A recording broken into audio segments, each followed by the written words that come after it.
What are intervals? We are preparing for a step-by-step study of a system of musical harmony. This harmonic system developed over several centuries and is organized around a series of 12 distinct tones.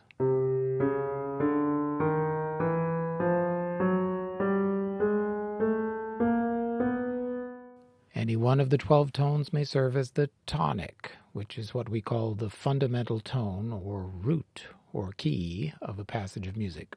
To begin our study, however, we temporarily restrict the tonic function to only one of the 12 tones, to the note C. When we say that a piece of music is in the key of C, we mean that the note C is the tonic.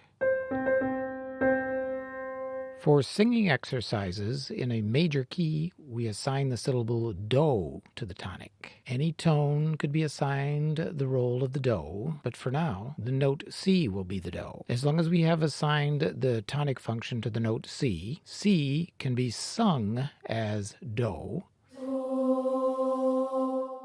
but played or sung as C. We will learn more about major and minor keys later when we study harmony.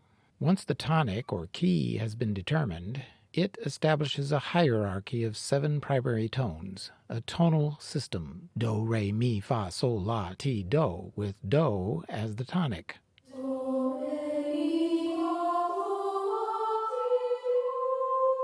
Observe that the syllable do, the tonic, is also repeated as an 8th tone, which sounds higher than the first do. Although any tone may serve as a tonic, when we assign the tonic function to the specific note on the keyboard, C, the 7 primary tones of this key are named C, D, E, F, G, A, B, C, as shown here.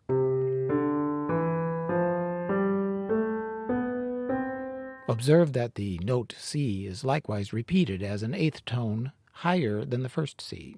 This emphasizes that C is the tonic, or fundamental tone, that we have selected for now. Here is a musical staff. The horizontal lines and spaces of a staff are called degrees. The oval-shaped symbols for musical tones, when written on the various degrees of a staff, are called notes. Here we see several notes written on the staff. Remember that every horizontal line and space within, below, or above a musical staff is a degree.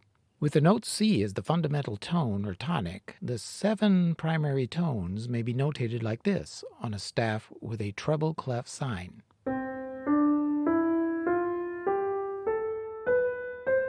The note C is again repeated at a higher pitch than the first C, once again emphasizing the fundamental tone. Incidentally, the treble staff is the most common of several staves we use when writing music for different voices and instruments. Next, 5 secondary tones are derived from the 7 primary tones. This is accomplished by raising the 1st, 2nd, 4th, 5th, and 6th degree tones of this hierarchy by a chromatic semitone. These 5 secondary tones are here called C sharp, D sharp, F sharp, G sharp, and A sharp. They are the 5 black keys on the piano, immediately to the right of their namesakes.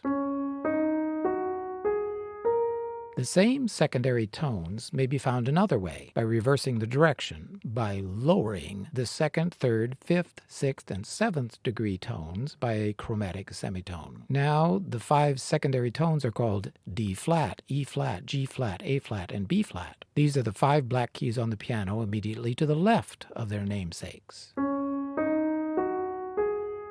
Notice that they sound suspiciously the same as the previous example. I will clarify what I mean by chromatic semitones later.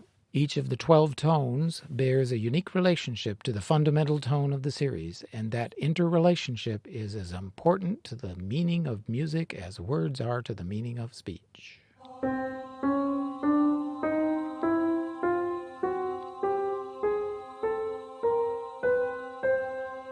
That last statement deserves repeating. Each of the 12 tones bears a unique relationship to the fundamental tone of the series, and that interrelationship between musical tones is as important to the meaning of music as words are to the meaning of speech.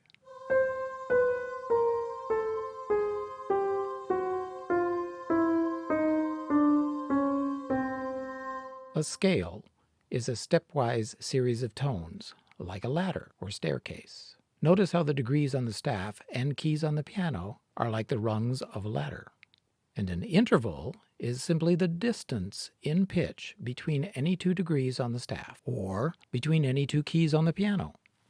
Each interval above the root of the scale has a name based on the ordinal number of its degree, or ladder rung. The first degree is the root tone and is called the prime, or unison. After that, the distance to the other primary tones above the root are called the second, followed by the third, fourth, fifth, sixth, and seventh.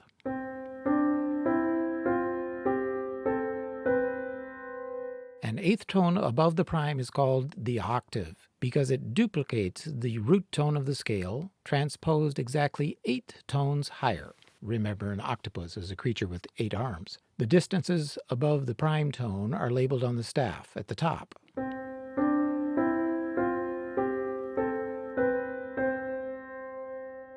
Extending beyond the octave are the compound intervals. The 9th, 10th, 11th, 12th, and 13th are the most common.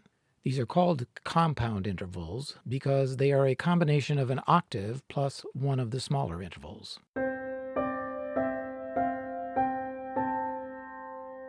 For future study, we introduce 2 subcategories of intervals. The first of these includes the perfect intervals. Perfect intervals are the prime, or unison, also the fourth, the fifth, and the octave. The graphics should help you find the piano keys with your fingers so you can practice playing these intervals on your keyboard. To liven it up, I've added a catchy rhythm to the audio example.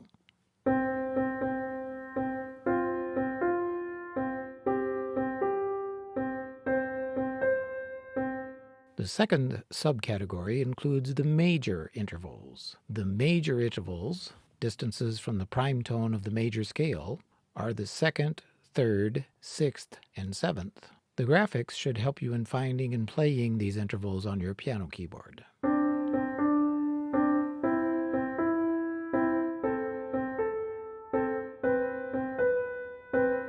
Finally, here is a teaser about chromatic and diatonic semitones, but you will have to listen carefully to what I say.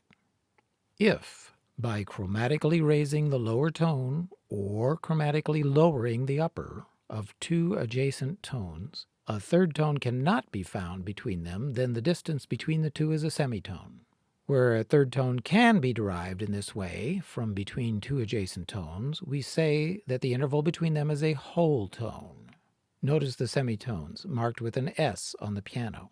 There is no sharp key between E and F, or between B and C. The E and the F are a diatonic semitone apart, as are the B and C. When played together, semitones have quite a bite, don't they?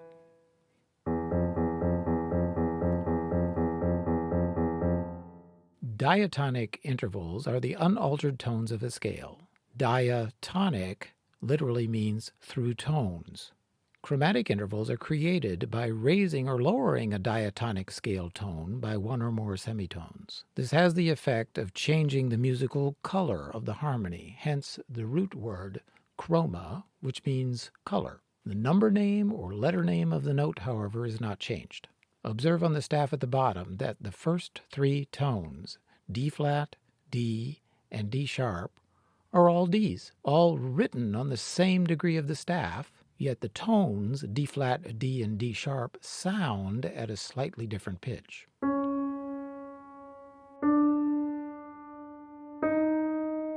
Later we will learn that the same thing happens to intervals. Seconds, flatted seconds, and sharped seconds, and others are all treated as seconds. Don't worry if that last statement sounds a bit obscure, because we're just getting started. These things will become clear with time and study of additional information. In the meantime, you have an assignment.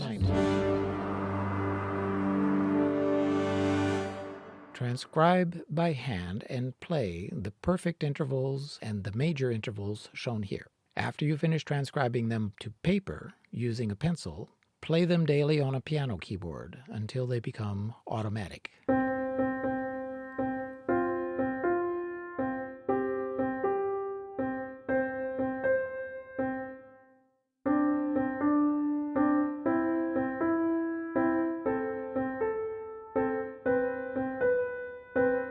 Copy the vocabulary words to your paper: scale, staff, degree, tonic, interval, diatonic, chromatic, semitone, whole tone, etc. Look up their definitions in a music dictionary and add these as well. Remember that an interval is simply the distance in musical pitch or frequency from any tone to any other tone on the staff or on the piano keyboard.